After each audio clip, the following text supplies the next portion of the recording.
Hi, welcome. Thanks for joining me today for this video, 3 critical qualities to maximize your communication impact. If you're joining me and you have a sense of who I am already, then you know that I'm going to keep this straightforward. I'm going to make it as practical as I can. And just like every single time I try to encounter anybody, I'm going to give you some exercises to work through that hopefully will maximize your learning and your awareness from even the time spent here together today. So before we jump in, there's a few things I want to say is that if you're here and you're joining me, you're watching the video, it means you already know how important communicating effectively is. I'm going to break this down into really 3 pillars, and we're really only going to focus on one of those today. So the 3 pillars, the way that I see it is the ability to actively listen, the ability to create messaging and content, and the ability to communicate that content in a way that is clear, concise, compelling, and connects with people when you deliver it. So if you're watching this, you already know the importance. And so I don't need to belabor that point, but I just want to acknowledge that the goal here is that you'd leave with 2 to 3 tools that you can work on and apply immediately so that you can be a more effective communicator right away. So we're really going to focus on the pillar around communication style and delivery. That is how you say it. But before we even get into that, I'd love for you just to reflect. We're going to have a couple of these prompts throughout the video. If you could improve one thing related to your communication and speaking skills in particular, what would it be? Now, you might think, well, okay, so this is all about public speaking, but it's not. As a matter of fact, it's about every single time you open your mouth to speak, you have a chance to create an impression for people. So we're really focusing on your spoken communication today. So what would it be? And why is this important for you? I'd love for you to press pause on the video, take a few moments to just write down the reflection so that you can make this a tailored, personalized learning experience. I know I don't really need to make a strong case for this. I never really have to convince anybody to believe or agree that communication skills are amongst the highest skills that any employer is looking for when it comes to promotion, leadership opportunities, sending someone to the executive team to present out or to the board meeting, whatever that might be. But 4 out of the top 5 skills that employers seek in new hires includes oral and written communication, listening skills, presentation skills. Those are the 3 pillars we talked about at the beginning of the video. Now, this video or this research comes out of 2017. So a lot has happened since then. And now more than ever in a remote working environment where maybe you're not in person with people, or you're in person, but you're on a video screen, or maybe you're recording an asynchronous communication for someone to watch later and for it to be available in perpetuity. All of those are reasons why you want to be at the top of your game as best as you possibly can be. And so that's what this is going to give you a sense of today.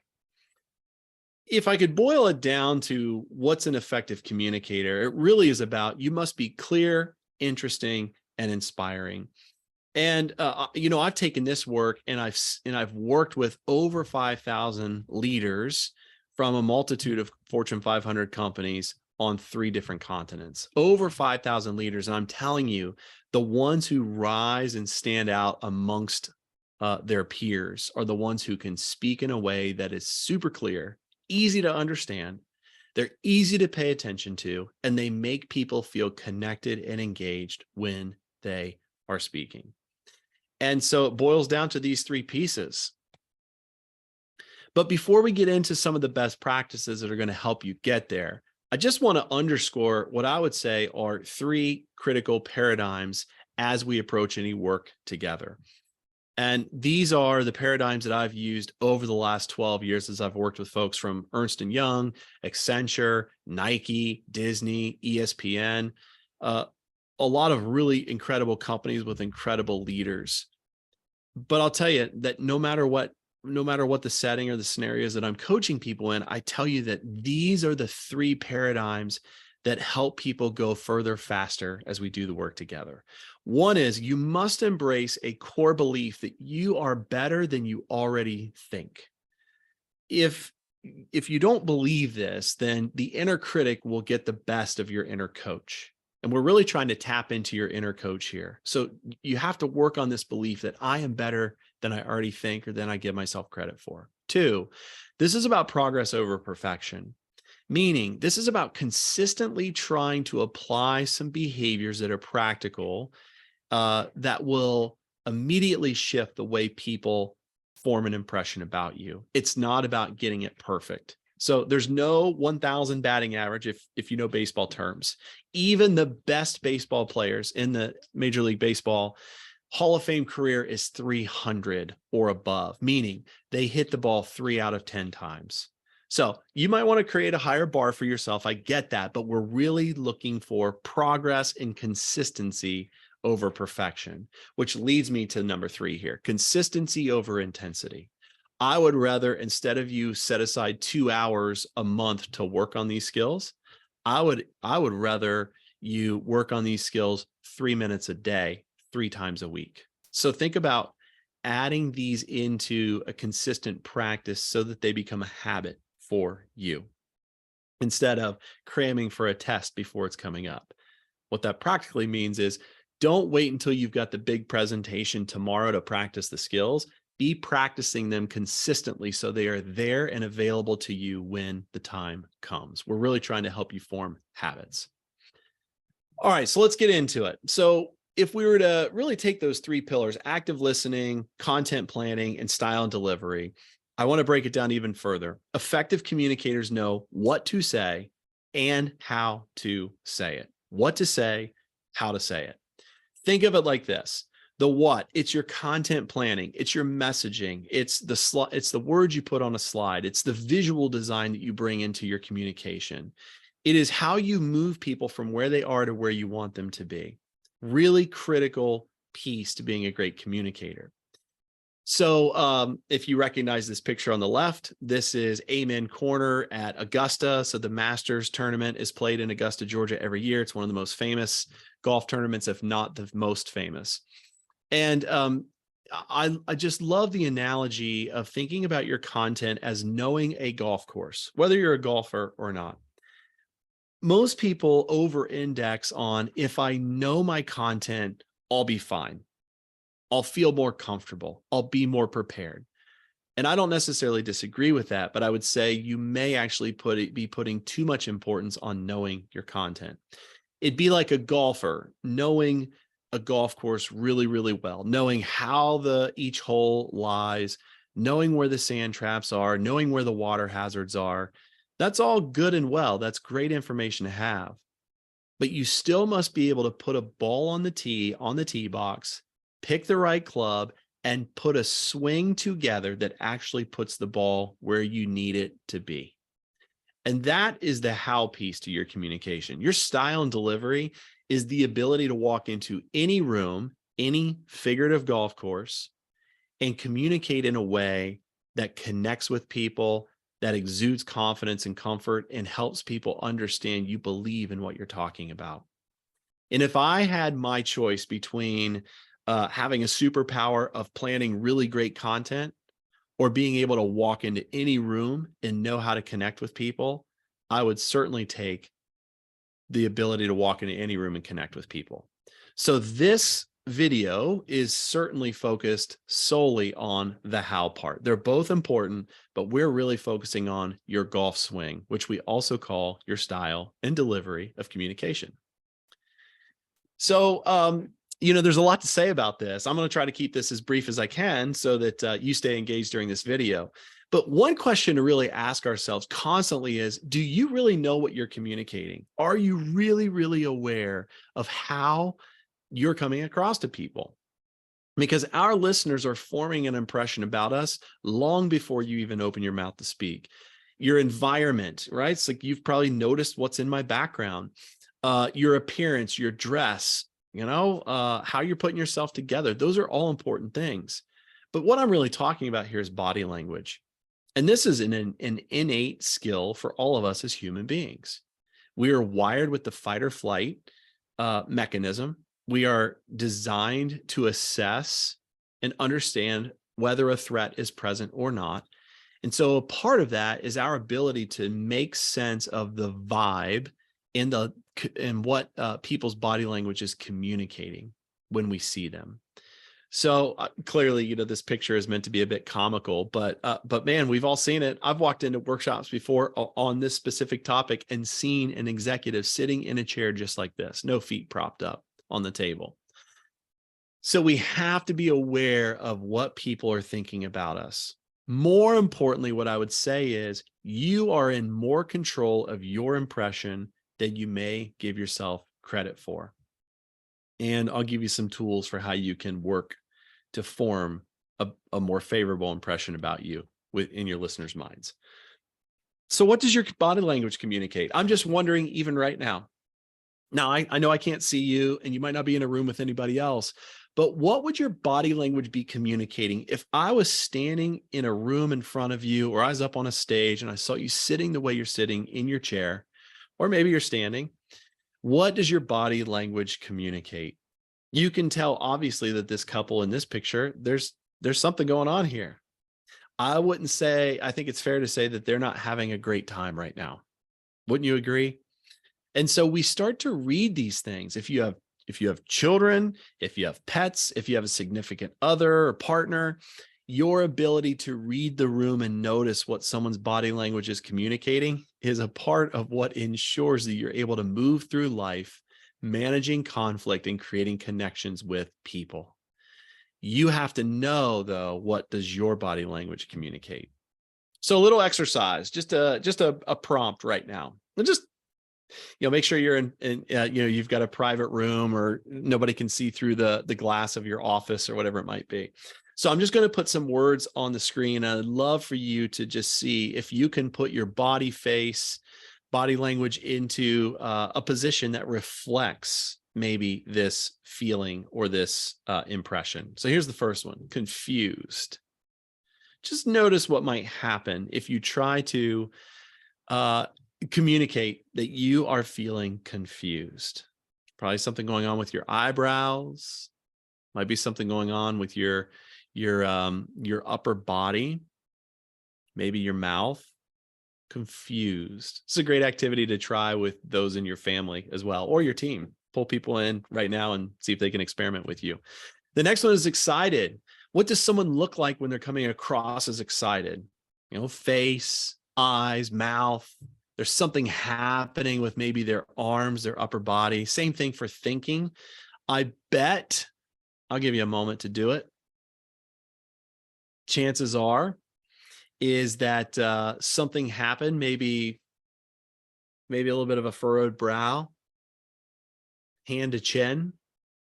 What's your thinking face look like? Shocked. How about shocked? Give that one a try. It's a little different than confused. It's a variation. So these are all ways that you might actually think about how you inadvertently give off a vibe that people might pick up on, and they go, "Hey, are you okay today? Are you all right?" One of the things I always maybe aspire to not be is the person in the room who's not friendly to the person who's communicating.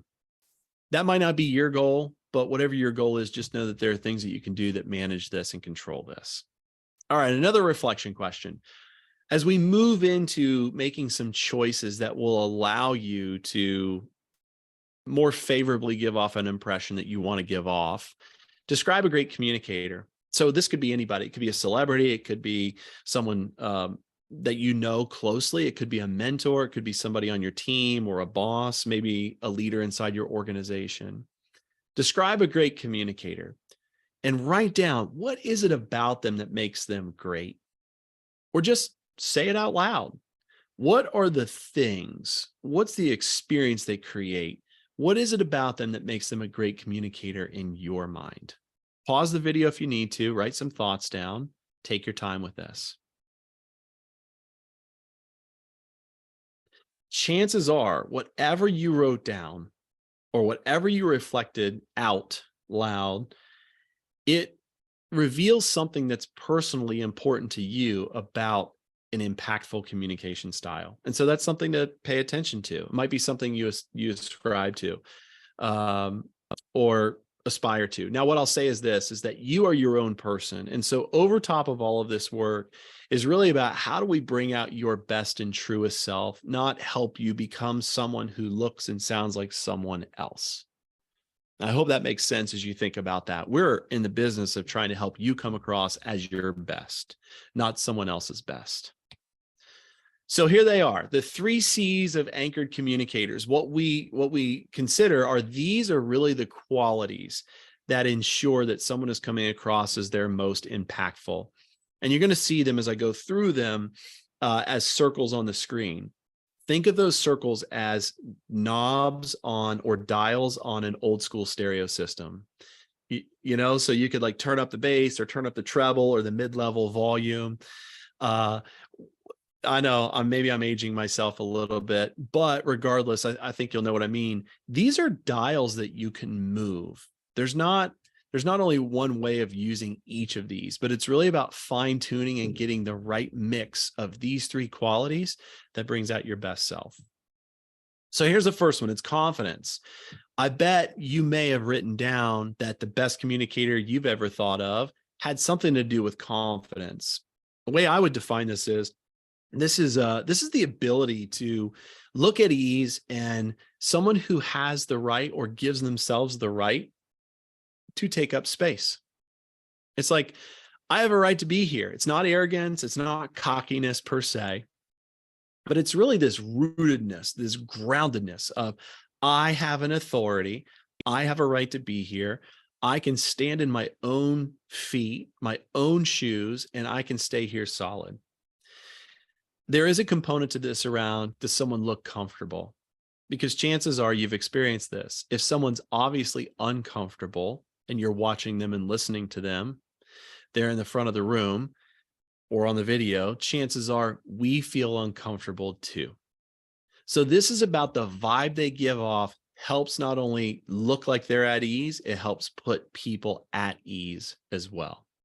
And that's the first quality of an anchored communicator, confidence.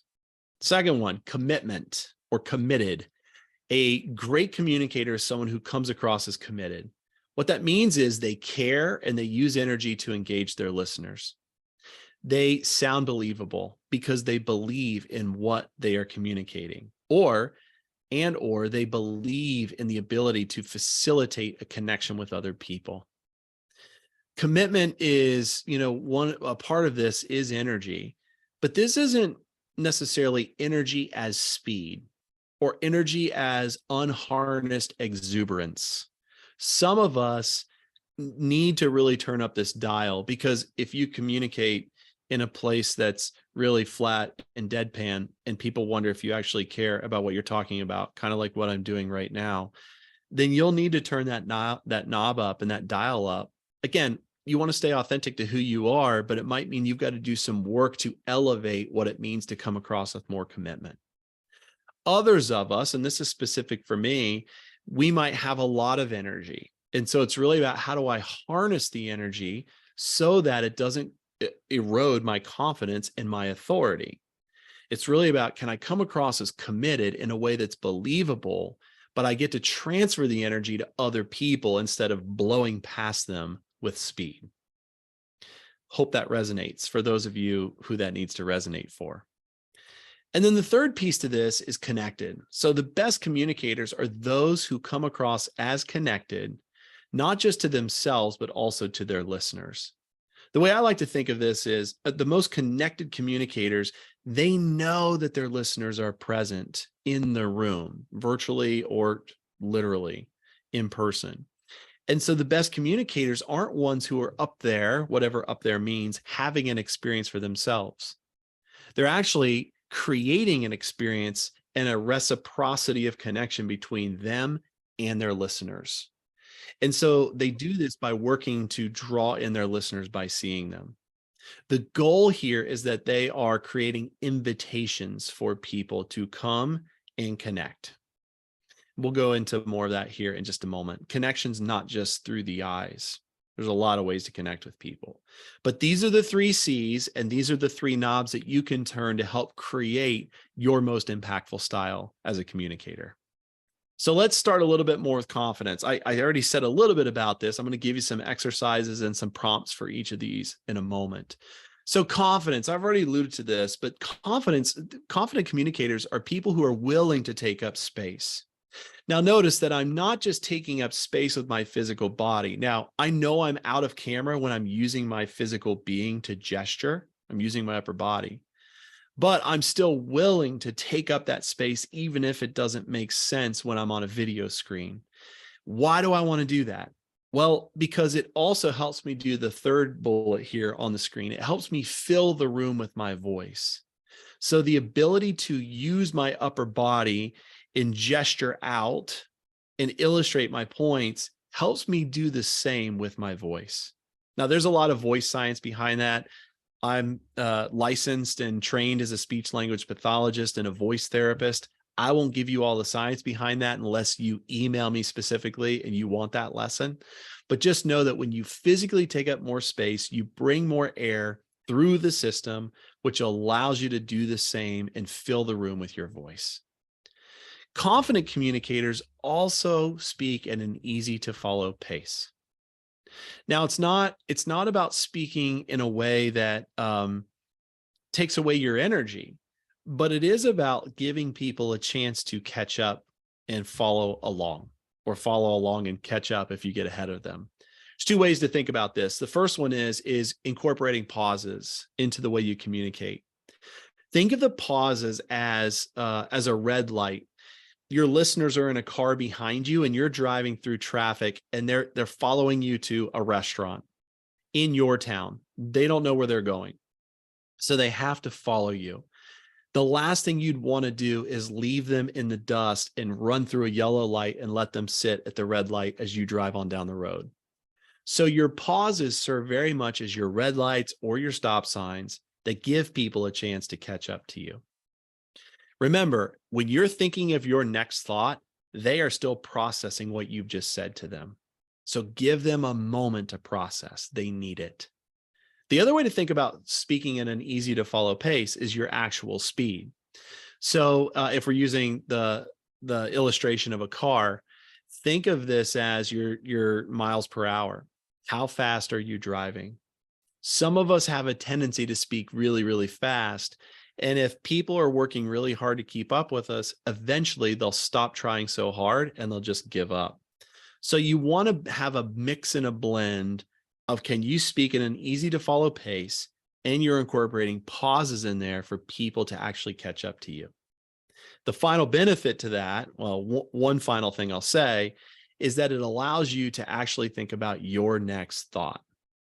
And when your next thought is available to you, then you won't ramble. And when you don't ramble, you're likely to come across as more confident than not. So that's what confident communicators do. And those are three really practical tools for you to think about as you start to identify what are a couple tools that you'd like to practice here. Committed. So a little deeper into this. Commitment is around energy. Does it look and sound like you care about what you're talking about? So the most committed communicators are people who, in a fluid and dynamic way, use their upper body to send energy into the room. One way of thinking about this is actually putting a thought in your hand and delivering it to somebody. It's almost like, I want to give this to you. If you placed an object in your hand and you handed it out to somebody. A little more challenging to do via video, at least in most people's minds, but I would still be reaching out, as I am here on this video. Reach out to people, hand deliver a thought. You still want to incorporate your upper body because it brings liveliness to your voice and to your body language as well as your face. Speaking of the voice, you want to emphasize key points with your vocal variety. What do I mean by this? Well, there's a music under what we say. And so if you're not coming across as committed, chances are is that your voice is so flat and monotone, and it's not really helping anybody start to hear what's important in what you're saying.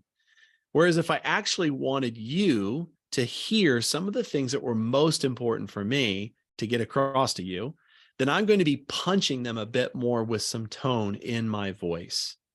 Great way to practice this. If you have kids or children in your life, nieces and nephews, read a children's book to a toddler. you will most likely bring more energy than you've ever brought to bring that book to life for them. Now, I have a toddler. I have two toddlers, and um, you know, bedtime story time is one of the most lively moments in our house the whole day, even though there's a lot of those lively moments. Your listeners in a business setting aren't kids. I understand that, but they do have the same system inside of their bodies that are designed to help them pick up when someone is actually creating more music under what they say. You are making it easier for people when you emphasize key points with vocal variety. And I've got some tools here momentarily that I'll share that might help you do that on a more specific level. Thirdly, committed communicators incorporate facial expression to bring ideas to life. If you carve out your words, your facial muscles will get involved. I promise you. Again, speech pathology science, I won't bore you with the details, but the same nerves that innervate, that actually control your face, also control the muscles of your voice. Bring your facial expression more into your communications. It will bring your ideas to life. Lastly, around connection. So again, I know like I'm taking into account here virtual settings, but the idea here is you want to create one-to-one connections throughout the entire audience. Let's say you're, if you're in an audience, live room, live meeting, live talk, live speech, whatever. The idea is to land a thought with one person at a time. Don't just spray your ideas throughout the room. Really work to land one thought with one person, or two thoughts with one person, then move on to the next person. What you're doing is you are sprinkling intentional connections with individuals rather than speaking to the entire group. So have a series of one-to-one connections. The way I would do that virtually is knowing that your camera are the eyes of the people who are listening to you.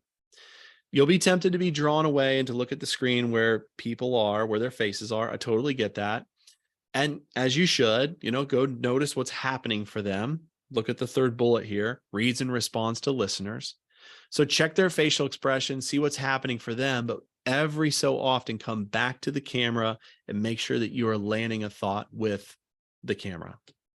So that's a mixture of creating one-on-one connections throughout the entire audience, but also reading and responding to the listeners.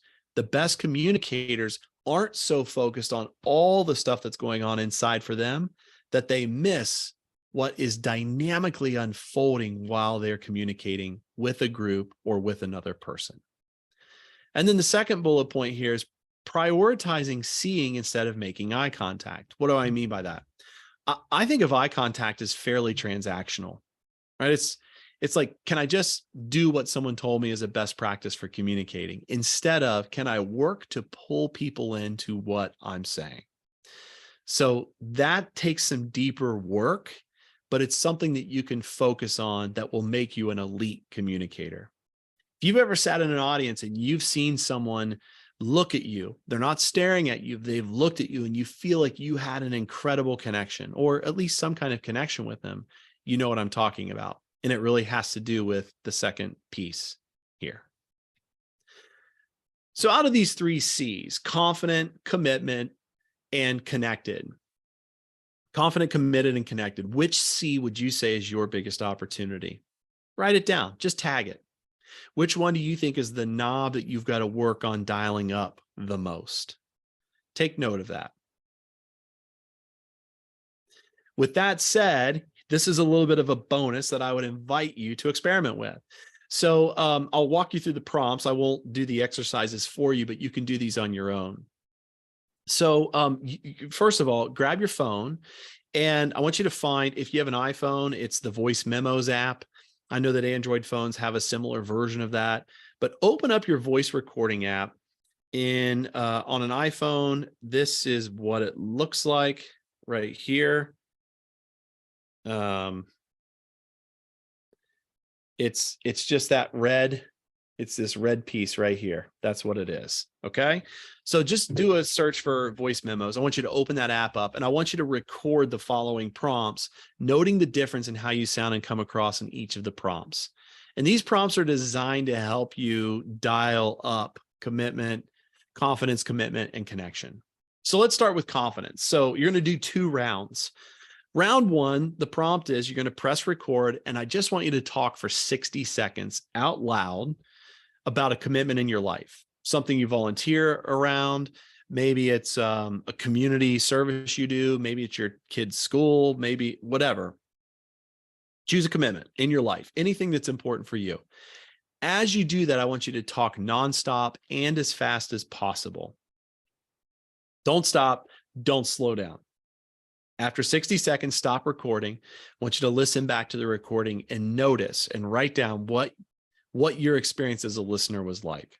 How'd the speaker come across to you? So I want you to sit in the listener's shoes and imagine as though you are just forming an impression about this speaker. After you do that, round 2, you're going to incorporate a prompt. Share the same content for 60 seconds. Then I want you to pause as if your listeners were writing down every phrase you speak. I want you to pause as if your listeners were writing down every phrase. We're writing down every phrase you speak. Okay, and it might sound like this. Pause as if your listeners were writing down every phrase you speak. And just notice that. Listen to the recording, practice that, and notice what it felt like for you to pause that way against what it actually sounds like. Okay, so that's the first activity, and that's really to help just notice and build what it sounds like to come across as more confident. For the commitment dial, I want you to share about the best vacation you've ever taken for 60 seconds. Press record again, so it's a new recording. And I want you to deliver it as deadpan and as flat as possible. Almost like Ben Stein, if you remember Ben Stein, as flat and deadpan as possible. Listen to the recording, write down what your experience as a listener was like. How did the speaker come across to you? Then the second round, experiment with speaking as if your partners were reading your lips. So carve out your words. You to carve out your words, really articulate or enunciate what you're saying. Play with, how much is too much and does it sound distorted? But I want you to go back, listen to the recording, write down how your listening experience was different from round 1. How the speaker come across. Round 3, now around the connected dial. Share an update about a work project for 60 seconds. Content, whatever, it doesn't matter. Do everything you can do to avoid eye contact. Well, that's really weird, Jason. Yeah, well, in the room, yeah.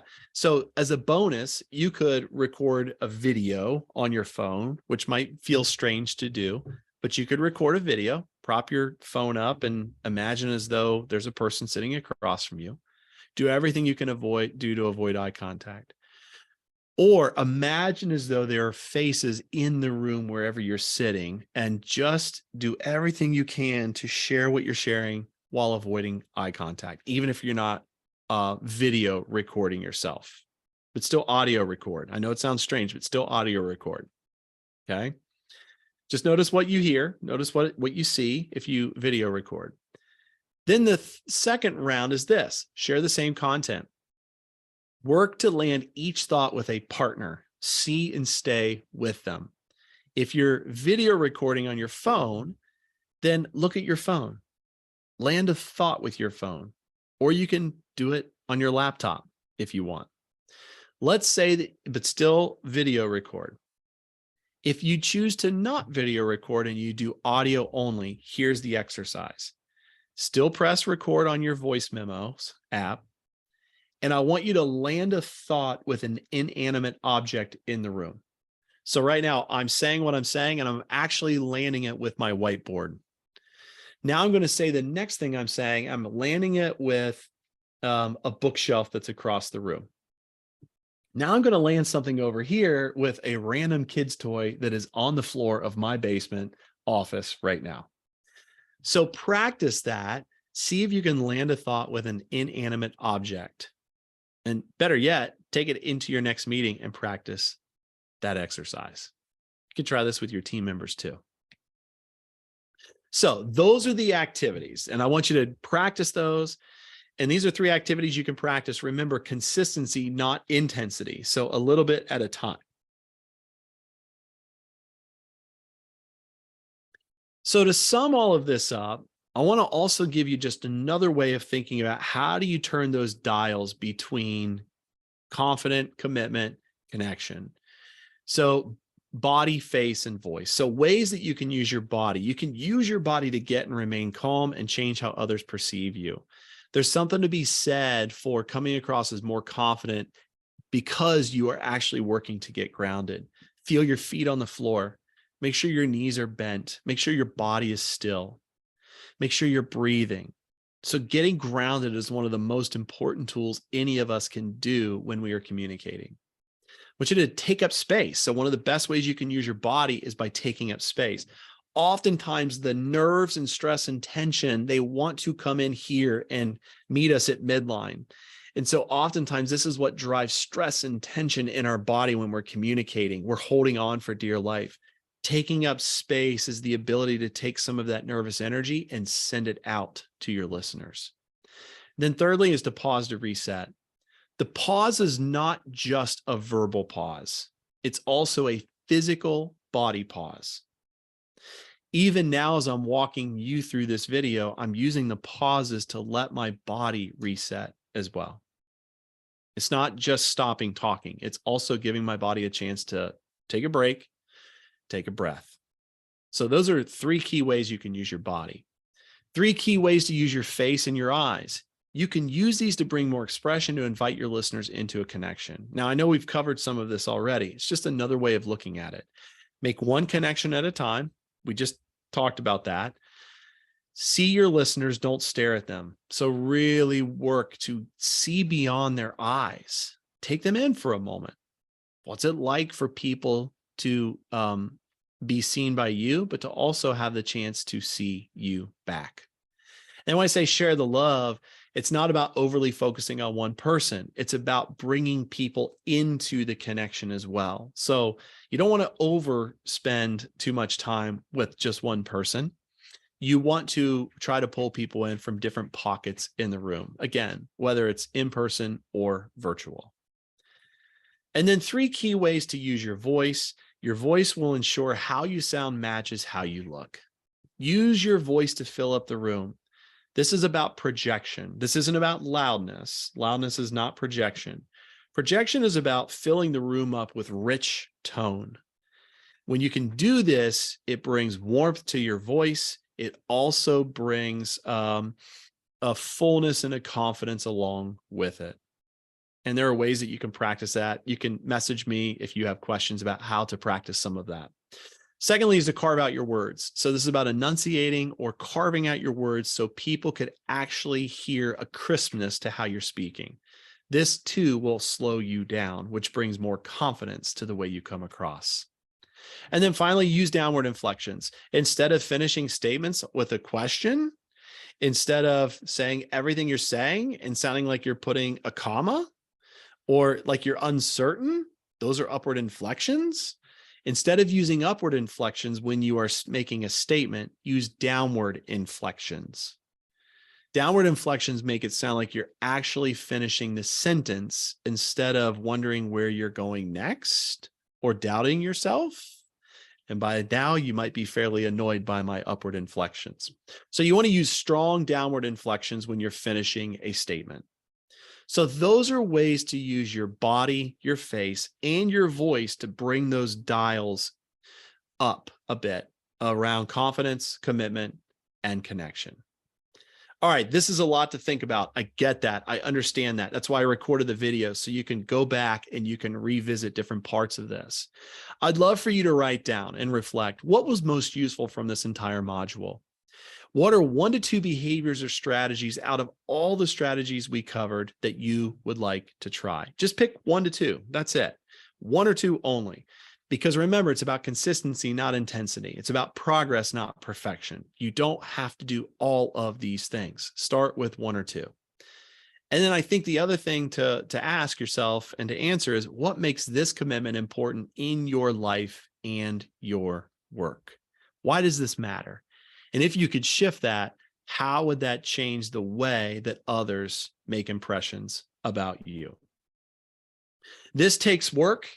It takes practice over time, but hopefully this serves as a great start for you to figure out how can I actually up my game and level up when it comes to me communicating with my spoken word in a way that's clear, interesting, and inspiring. Remember, you are better than you think, and you are the best tool for communicating effectively. If I can help you in any way, if you have any questions, you've got my contact information on the screen and likely in other places as well.